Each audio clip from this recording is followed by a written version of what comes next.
Salam sehat untuk anak-anakku sekalian. Selamat bertemu kembali dalam pembelajaran pada hari ini. Bab yang pertama, pribadi Yesus Kristus. Kebersamaan para murid selama kurang lebih 3 tahun hidup bersama dengan Yesus. Seakan-akan murid ini telah mengenal secara mendalam tentang pribadi Yesus. Ternyata di dalam pengenalan pribadi mereka belum tentu dikenal secara mendalam. Oleh karena itu anak-anakku sekalian, 3 tahun lebih bersama dengan mereka, hanya sekilas saja rupanya yang bisa mereka kenal Yesus sendiri. Namun peristiwa penyaliban di Bukit Golgota yang diawali pengkhianatan dari ke-12 murid itu, salah satunya itu Judas Iskariot, ternyata telah berubah keimanan mereka, tergoyah iman mereka.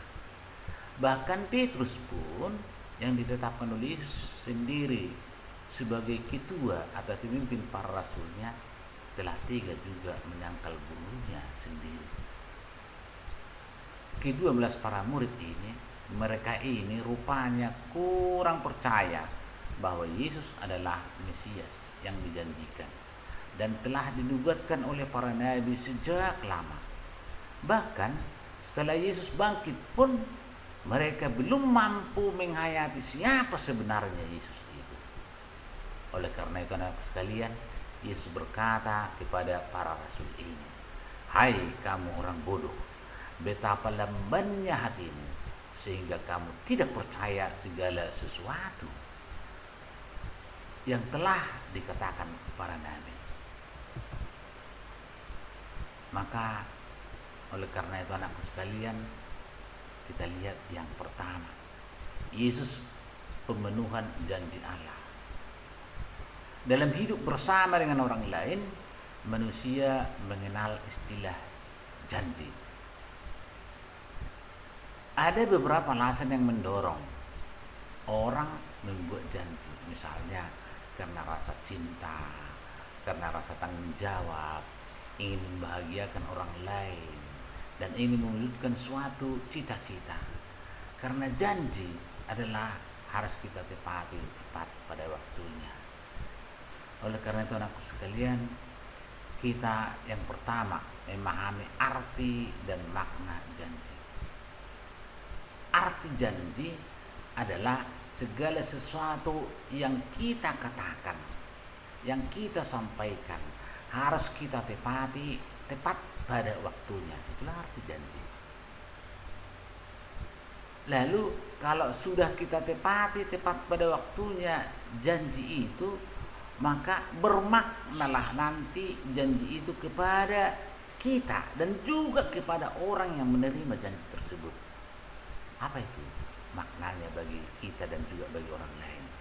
Orang yang menerima janji yang kita sampaikan itu adalah dia merasakan kebahagiaan, kesejukan, ketenangan di dalam hidupnya. Dan kita pun yang memberi janji itu juga merasakan hal yang sama. Bagaimana kalau kita mengingkarinya? Ya jelas, makna janji itu tidak ada lagi dalam kehidupan kita. Yang kedua, menggali pengalaman iman Kristiani tentang janji Allah. Allah juga pernah mengungkapkan janjinya kepada manusia. Janji Allah itu muncul karena keprihatinan Allah terhadap situasi-situasi dosa yang melanda manusia dari dulunya hingga saat ini. Nah, marilah kita sekarang mendalami janji Allah tentang keselamatan dengan membaca beberapa kutipan teks berikut. Yang pertama, manusia jatuh ke dalam dosa. Kejadian 3 ayat 8 sampai dengan 15. Anak-anak sekalian, nanti dibuka bab ini dan dibaca bagaimana jatuhnya manusia itu ke dalam dosa. Padahal Allah telah menciptakan manusia dan menempatkannya di tempat yang sangat baik. Tetapi mereka bisa jatuh ke dalam dosa. Yang kedua, pemberitaan mengenai Immanuel dalam Yesaya 7:10 sampai 11. Boleh anak-anakku nanti baca, buka kitab sucinya.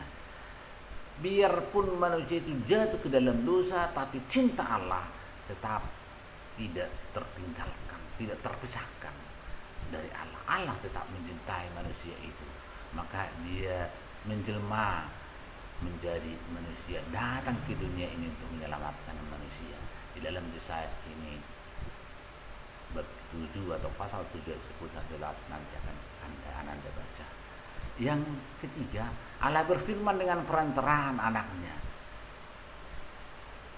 Jelas bahwa putranya Yesus Kristus datang ke dunia ini untuk menyampaikan, memberikan keselamatan, kebahagiaan kepada setiap manusia yang mau mendengarkannya, dalam Ibrani 1 ayat 1 sampai nanti Anda baca itu. Maka anakku sekalian, tugas kita hanyalah untuk membaca ini dan Ananda menulisnya di buku tulis yang baik. Tidak ada tugas tambahan lain. Demikian yang bisa sampaikan kepada anakku sekalian pada hari ini pembelajaran kita. Sekian dan terima kasih. Salam sehat untuk kita semua.